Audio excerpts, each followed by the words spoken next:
Olá, bem-vindos ao Evidências em Série. Eu sou a Jéssica Ladef e estou gravando para você da cidade do Rio de Janeiro, onde fazem 25 graus e o sol está se pondo.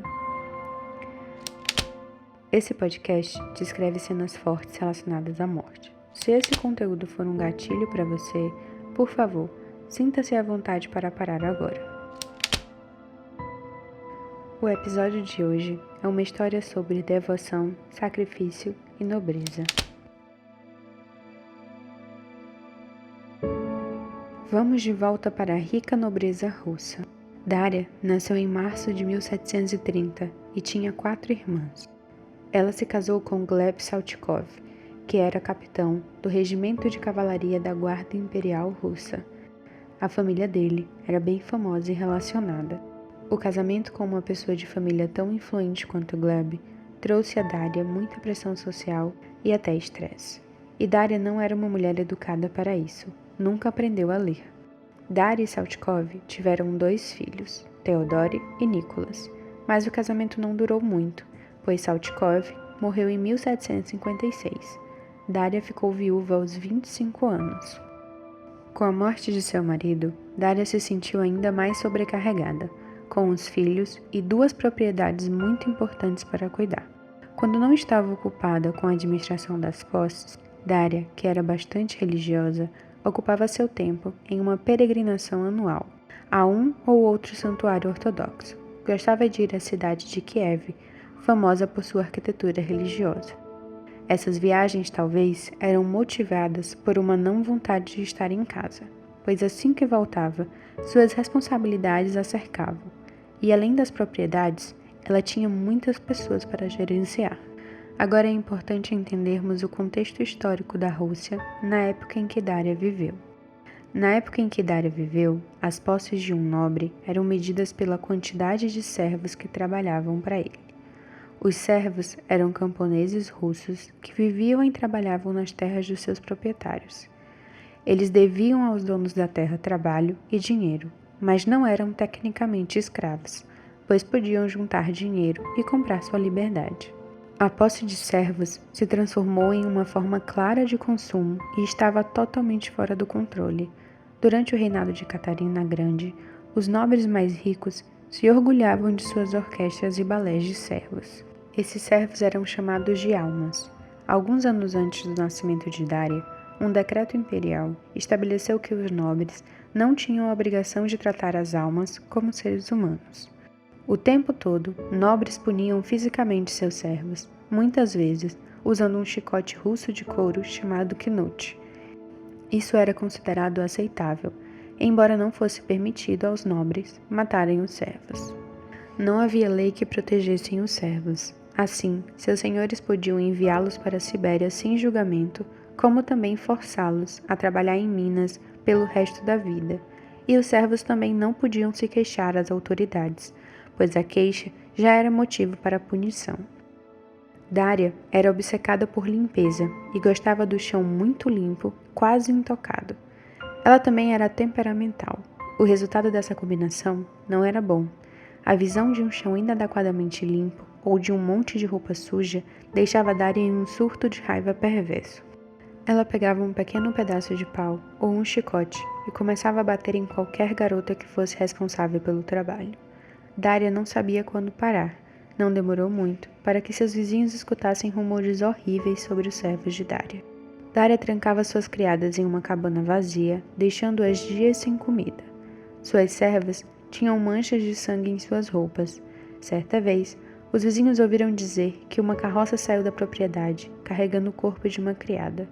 Quando espiaram dentro do veículo, viram que a pele da moça estava esfolada e que seu cabelo tinha sido arrancado.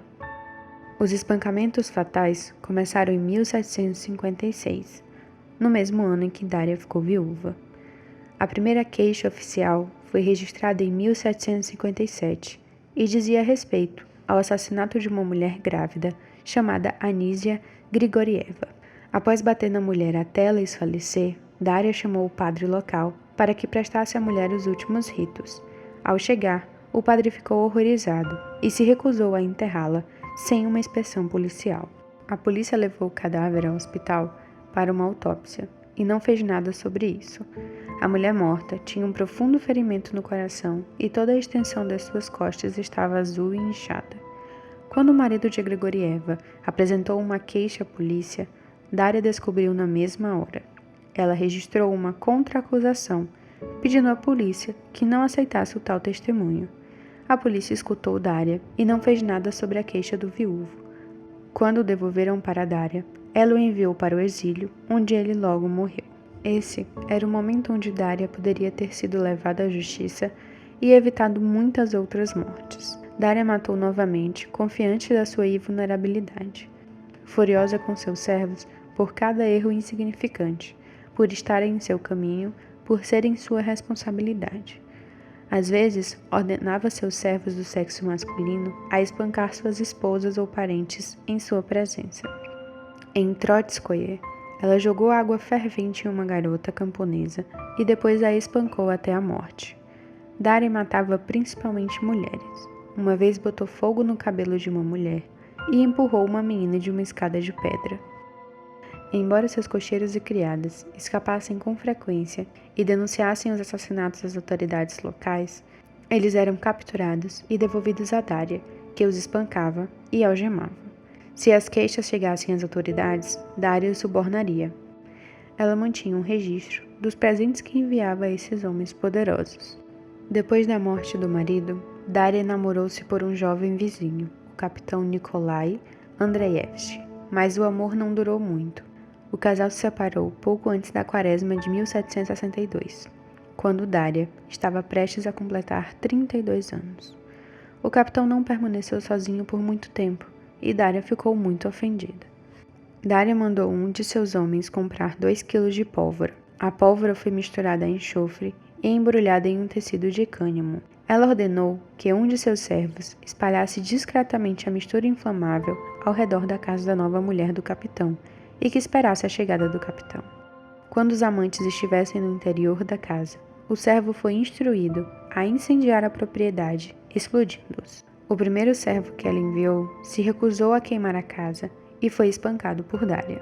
Ela tentou o mesmo com outros servos, que falharam e se recusaram. Por fim, os servos contaram um plano de Daria ao capitão, pois viram que essa era a única forma de escaparem. O capitão, ao saber dos planos de Daria, se dirigiu à polícia imediatamente. Daria se manteve serena e disse que não enviou os servos para o atentado e alegou estar doente na ocasião.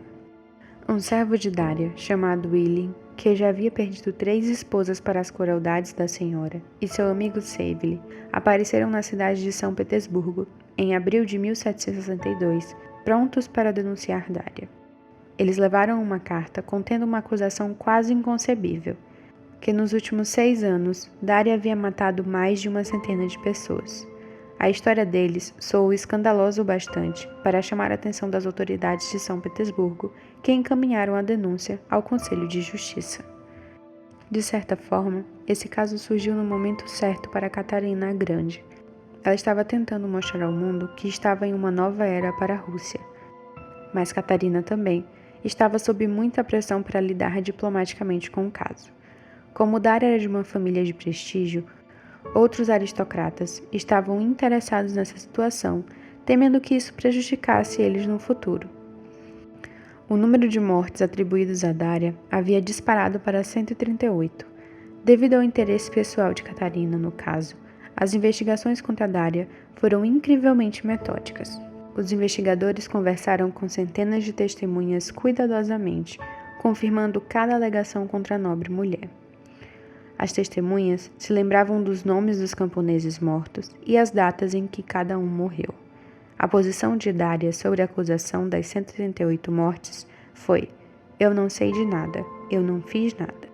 Apesar disso, o conselho a considerou culpada de 38 assassinatos e suspeita do assassinato de outras 26 pessoas. Mesmo com o empenho de Catarina, Daria nunca confessou nada. Em 2 de outubro de 1768, em um decreto do veredito imperial de Catarina, Daria Saltykova seria levada a um andaime na praça central de Moscou, onde ela iria ouvir a sentença do Conselho de Justiça, que deveria ser lida sem mencionar qualquer nome da família de Daria Saltykova ou o nome do seu marido. Então ela seria trancada debaixo da terra pelo resto da vida. Em 18 de outubro, um domingo, uma multidão foi à Praça Vermelha para verem Daria Saltikova. Ao meio-dia, Daria foi levada para fora e amarrada em um mastro. Uma placa estava pendurada em seu pescoço e dizia: atormentador e assassino. Um guarda permaneceu ao seu lado enquanto sua sentença era lida em voz alta. Após 1 hora, ela foi levada algemada. A punição de Daria não foi sangrenta, mas foi longa e terrivelmente isolada. Ela foi colocada em uma cela subterrânea de prisão chamada Câmara de Arrependimento, acessada apenas por uma freira e um guarda zelador. Ela sentou-se assim por 11 anos. Além de comer e beber, ela tinha apenas uma atividade. Todo domingo, era permitido a ela sentar sob um túnel de ventilação que levava a uma igreja local. Assim ela podia escutar a liturgia. Daria aprendeu desde nova que era superior. Mesmo na sua amada igreja, ela provavelmente nunca foi ensinada que a servidão era errada. E assim, Daria carregou essa mentalidade ao extremo. Para ela, os servos não eram nada e eram formas de vida menores do que ela. Ela era valiosa, sustentada pela lei e mimada pela igreja, então ela poderia fazer o que quisesse com seus servos. Em 1977, Daria foi transferida para uma cela esculpida em rocha com uma pequena janela gradeada. Ela permaneceu presa por um total de 33 anos, até sua morte em 27 de novembro de 1801. Assim terminamos o caso de Daria Saltikova. O Evidências em Série é um podcast em formato de storytelling.